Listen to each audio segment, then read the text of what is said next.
What's up, everybody, and welcome to the Gooner channel, a channel 100% dedicated to the Arsenal, who, as we all know, are by far the greatest team the world has ever seen. Now, with Manchester City yesterday regaining top spot against Fulham, which didn't always look like they were going to. Indeed, it actually took a wonder strike from Alvarez to separate the two sides. And look, if you wanted a clearer example of the difference between Arsenal and City's resources, you're going to struggle to find one.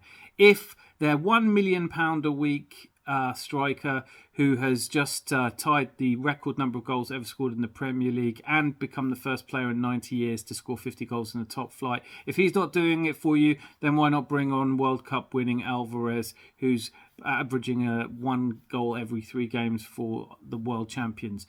In fact, I think, and I could make the case that Man City is probably the only team in which Alvarez is not a regular starter. So we are up against the juggernaut of a team, we know that. The performance they put in against Fulham wasn't quite the display they put in against us, I think it's fair to say. You might be tempted to think that they were playing well within themselves, or just because they scored as early as they did, they were able to take their foot off the gas. I think certainly missing Kevin De Bruyne, who was a key player against us. Without him, City never really looked just as good. Obviously, credit goes to Fulham for having played as well as they did. There were a number of times in that second half where I actually thought they were going to get the equaliser. That said, it's the obvious mark of champions, isn't it? That you go away, don't play your best and still pick up the 3 points. I think, as I've said in the past, I think there is hope for us in this title challenge, because as much as everybody wants to say that City will win every game coming up, they just don't look as good away from home. And even Pep Guardiola in the past has said that the travelling they do, it's like travelling to Northern Europe from, to come down south. So there are some games in there where they may still drop points. Fulham probably wasn't one of them, but there are 3 away games left for them to face, and it's not inconceivable they might get 2 draws out of that. I'm really clutching at straws. Hopefully we all are, because I just don't want to give up on this title until we have to. It doesn't seem like the right thing to do. Now, all of this means that when we take on Chelsea tomorrow, it has once again become a must-win game. No different from the fact that the West Ham game was a must-win game, the Southampton game. This one, though, if we aren't going to take the 4 points from this, and we might as well just pack our bags and go on summer holidays. Now, when I was doing my forecast of who would win the league, and I did that 5 or 6 weeks ago, I'll leave a link in the description. When I was doing that forecast, I actually had this one down very conservatively as a draw, and some of the reasons for that. I actually thought that Graham Potter, this might be one of the first games after his sacking. So Todd Boehly, for me, I thought he was going to be stubborn enough to hang on, even though everyone could see that the Graham Potter project wasn't working at Chelsea. I thought he might be the kind of stubborn billionaire that would hang on in there and not want to be proven wrong. So this might, I thought, be one of the first times we see a new manager, or they have that no manager, which has been a no manager bounce against us. I certainly wasn't expecting a club the size of Chelsea, status of Chelsea, with the resources of Chelsea, to go back and get Frank Lampard in.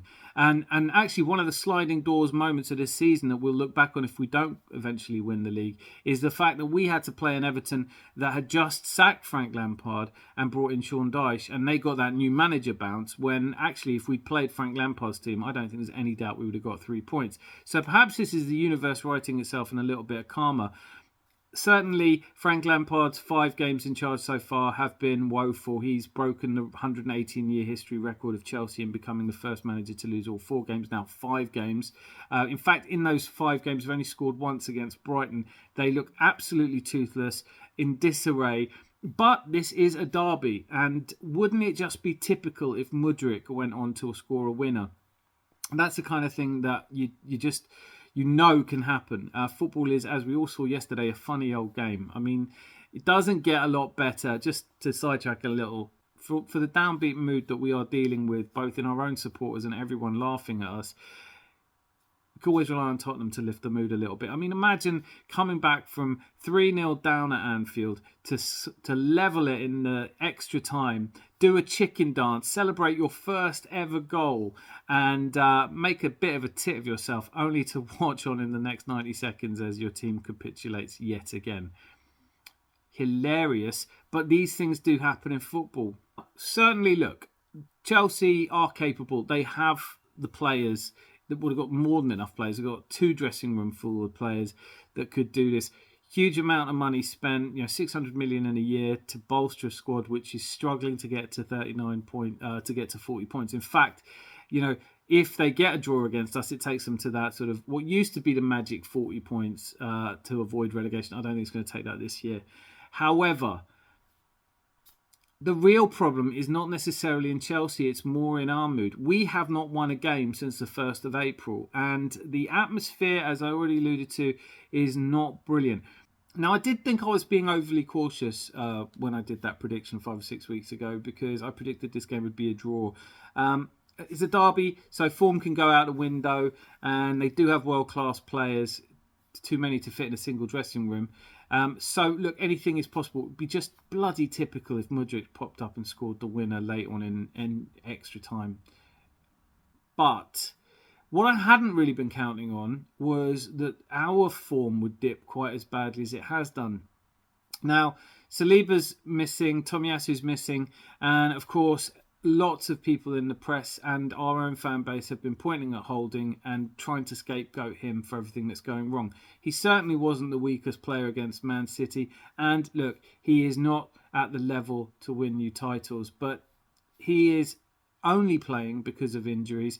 And I don't think, actually, if you look at it, he's the biggest problem. I've done a video on this already. Ever since Granit Xhaka fouled Trent Alexander-Arnold, which is something that, again, lots of people in the media and our fan base put down as the reason why Liverpool were able to get back into that match. Now, whether you think that or not, certainly since that moment, he has been anonymous at best. In fact, he was even out with a mystery illness in the game against Southampton. It's pure speculation, but as a player who's called out his teammates before, is it possible that he's been the cause of a row? Has he fallen out with Arteta? There was talk earlier in the week. There's been talk very recently that he's actually one of the players who's being earmarked to be sold.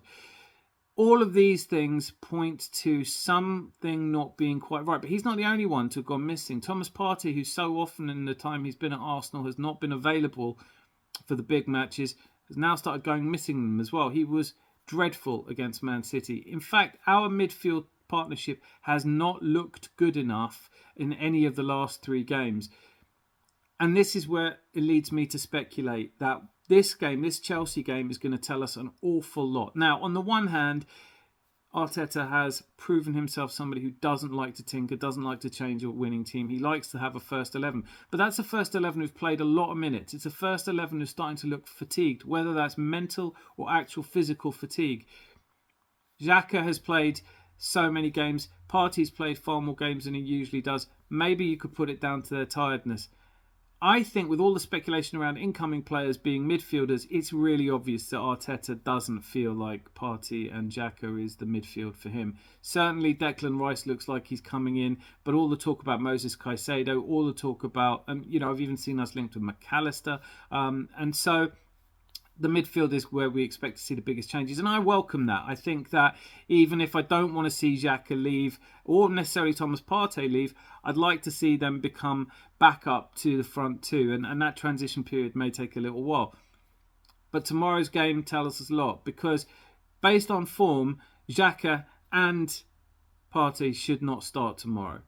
We do have Jorginho on the bench, and we also have Emile Smith-Rowe, who did make an appearance. And I think, given that all of the talk has been that he is being groomed for that Xhaka position, with Xhaka's form as bad as it is there not a case to bring him on, to try him against Chelsea? Is there not a case to bring Jorginho on instead of Partey? Otherwise, why did we buy him? There are several points here as well. I mean, for Holding to start again when, even though I'm not saying he's responsible for our loss in the last game or for our drop in form and for conceding 11 goals in the last 4 games, I don't think he's to blame. But we signed Kivior for £20 million.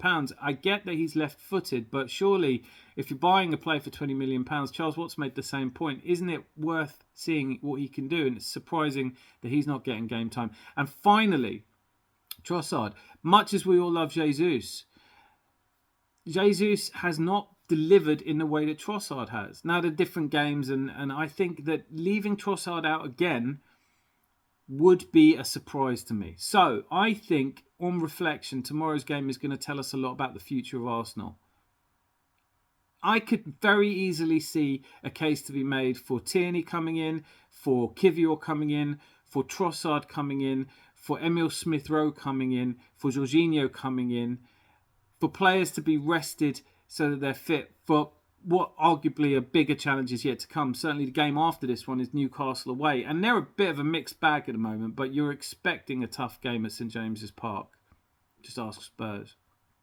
And finally, a little bit of sad news, I think, which again feeds into this midfield issue that we're having, is Charlie Patino has apparently been told he can leave this summer on a permanent deal elsewhere. He didn't want to do another loan, and it didn't look like he was going to get game time. This is most likely because of all the midfielders we're bringing in with the Jorginho, El Neni, and all the ones we have in there.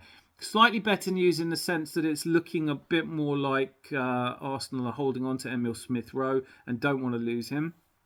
More reason to start him in this game. I hope that it turns out that Charlie Patino isn't leaving. Perhaps another loan deal can be agreed. But even if he does leave, there is talk now about putting in a buyback clause, something that we've not done in the past and really should have done. This is a pivotal time for us because I don't think we've bottled anything this season, but I do feel like young players have started to choke a little bit, and I absolutely can understand that. It makes sense, really. You know, if you've never been in this situation before and you're facing a juggernaut like, you know, the billionaire's plaything, Man City, it's going to be tough. I have a prediction for tomorrow's match, which is that we are going to win it.